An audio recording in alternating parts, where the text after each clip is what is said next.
longo da manhã, eu vou repetir esse vídeo que eu vou veicular agora. Recebi ontem à noite da deputada federal Carla Zambelli, logo depois do relatório entregue pelas Forças Armadas ao TSE, e Carla Zambelli, censurada aqui está, fez esta análise após a entrega do relatório e eu quero dividir com você. Olá, boa noite, aqui é Carla Zambelli, deputada federal por São Paulo. Hoje é dia 8 de novembro e saiu há pouco o relatório das Forças Armadas. E você deve estar se perguntando, afinal de contas, o que é esse relatório? O que ele diz? O que a gente deve fazer? Bom, eu estou longe do Brasil, então tem muita coisa que talvez eu não tenha certeza, mas a sensação que me dá, auditora como sou, é que aquele relatório nos diz duas coisas. Para você auditar algo, ou você tem que ter informação central que gera todo o restante da informação, ou você tem que ter comparação, uma informação para comparar com a outra. Nesse caso, as Forças Armadas não tinham nenhuma coisa nem outra. Primeiro porque ela não tem com o que comparar, a gente não tem o voto impresso, então os boletins de urna, as informações que existem dentro dos softwares do TSE, que inclusive sofreram algum tipo de alteração, essas informações não têm comparação com outras, porque nós não temos o voto impresso para comparar. E por outro lado, a gente não tem o código-fonte, que é o código que dá acesso a toda a programação que existe dentro da urna. Essa informação foi solicitada pelas Forças Armadas desde muito antes da eleição, quando foi formada aquela comissão da transparência, lembra? Pois é, eu também oficiei as Forças Armadas e oficiei o TSE, solicitando esse código-fonte. E nunca... Parou por aí? Então o download não completou. Puxa vida. Bom, eu vou resgatar aqui ele inteiro, Edson. Culpa do Telegram. Eu já vou resgatar para a gente poder ouvir inteiro. Me perdoe, Carla. E o ouvinte Jovem Pan. Falha minha. Bom, mas eu já quero trazer de cara um comentário sobre isso, que é o seguinte. Tem uma informação que está sendo veiculada equivocadamente. E quero crer que seja única e exclusivamente por uma falta de capacidade de analisar corretamente a informação trazida pelo relatório, e não por má fé. Justifico o meu comentário. Dizer que não há diferença entre os relatórios apresentados no boletim de urna, os BUs, os boletins de urna, os BUs, e o resultado final, não significa que não há problemas aí no meio. Seria muito primário, um erro muito primário da Justiça Eleitoral disponibilizar boletins de urna que, se somados, dão o resultado final da eleição e isso não ser, essa prova real não acontecer corretamente. Vamos imaginar o seguinte, nas 5.570 cidades do Brasil, mais de 670 mil urnas, cada urna um boletim de urna, afixado na porta da sala ali de votação, tirado tudo aquilo ali que você encontra, inclusive eu encontrava, enfim, no site do Tribunal Superior Eleitoral, a soma desses BUs dá o resultado final do número de votos que cada um dos candidatos obteve em cada um dos turnos. Até aí nenhuma novidade. Agora, me espanta eu imaginar que alguém acha que isso seria diferente. Meu Deus, é óbvio que isso vai estar correto. É óbvio que isso vai estar certo. Porque isso seria um erro extremamente primário, infantil. Fazer com que a soma de algo que existe comprovadamente no site, papéis que foram fixados em salas de votação Brasil afora, somar isso, tudo isso, vai dar isso, esse resultado. Meu Deus, é ingenuidade achar que os caras iam colocar um resultado diferente desta soma com o que foi apresentado. Seria, meu Deus, eu nem cogito isso, né? Isso também seria subestimar a nossa capacidade. O problema, e a gente vai falar mais e muito disso aqui ao longo da manhã, já fizemos isso ontem à noite, num especial aqui na rádio, foi um fenômeno de audiência. Mas o que eu estou tentando mostrar é o seguinte, aliás, falamos isso ao longo de todo o processo, né? Onde está o problema apontado pelas Forças Armadas em seu relatório? Não há acesso ao código-fonte. O que significa isso? Uma leitura rasa, prática e de um leigo. Significa o seguinte, o código-fonte me diz, na hora de eu votar, se ao digitar o número 22, computou 22. Se ao digitar 22, computou um único voto para o 22. É aí que está a questão trazida pelo relatório com relação ao código-fonte. O acesso a essa informação é vital para a soberania nacional. Aí o ponto grave. É vital para a soberania nacional, para que então a gente tenha acesso de fato ao que ocorreu dentro das urnas. Lembrando que, graças ao Barroso, ao ministro Luiz Roberto Barroso, e a sua visita ao Congresso Nacional, nós não conseguimos aprovar a PEC, que aprovaria então o voto auditável e impresso. Que o mesmo Barroso mentiu lá em Oxford, na Inglaterra, dizendo que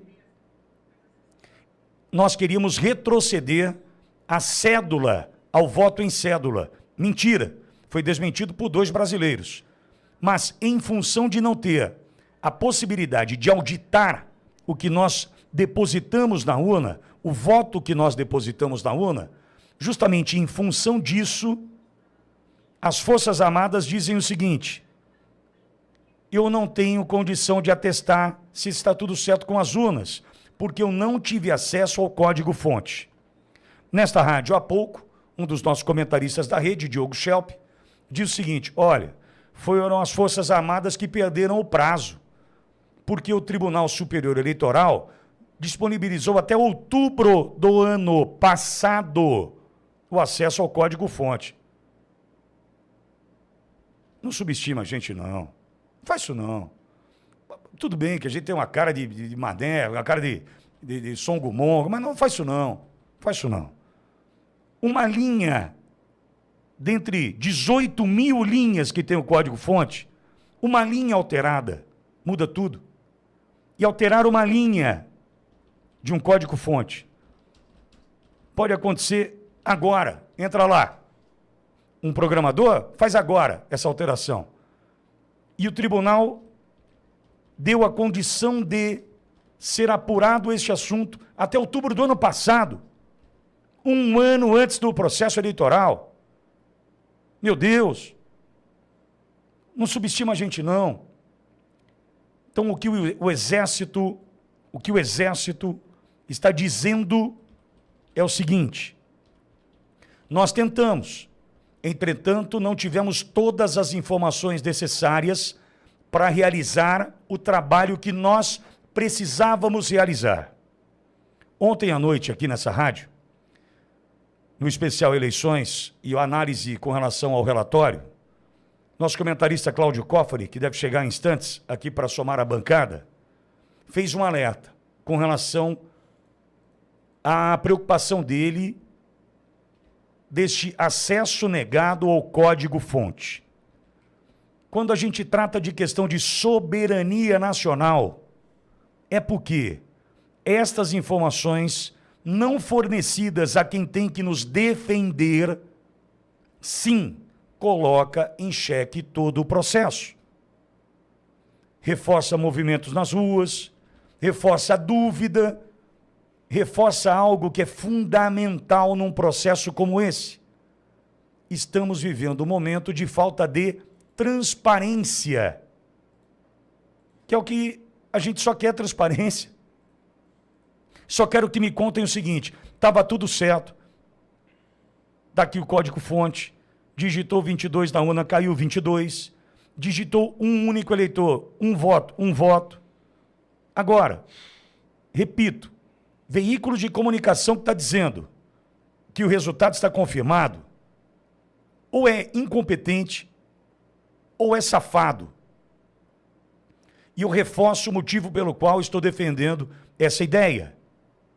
O problema não está no boletim de urna, no BU, colocado ali na porta da sessão. O problema está no meio. Quem apontou a inconsistência deste meio? O argentino. O argentino. Acredite se quiser. Quando em urnas apuradas e apontadas, nós temos, em algumas delas, algumas várias, 100% dos votos para um único candidato. Ali está o problema. Por quê? Será que, vejam, Xandão, será que o código-fonte daquela urna pode ter sofrido uma alteração em função dos solavancos do caminho? E ao digitar 22 isso virou 13? Ué. Você lembra do... Vou fazer uma comparação boba aqui, Pinguim. Você lembra daquele joguinho do Atari, o Enduro? Conversando com um amigo meu outro dia, Rodrigo Granja. Ô Granja, um abraço, querido. O Granja falou assim, Pitori, você acredita que eu descobri outro dia, fiquei estarrecido, que no joguinho do Atari, o Enduro, não era o carrinho que mexia, era todo o cenário que mexia, o carrinho ficava estático na tela? Entendeu onde eu quero chegar? Veja, eu digitei 22, mas será que de fato foi aquilo que aconteceu? Ou eu tive uma ilusão de ótica ao digitar um número, ver a foto do meu candidato, entretanto naquela urna não tinha o meu voto ali para aquele candidato que eu escolhi? Foi isso que o argentino apontou e que os boletins de urna não vão apontar do ponto de vista da somatória dos mesmos e o resultado final.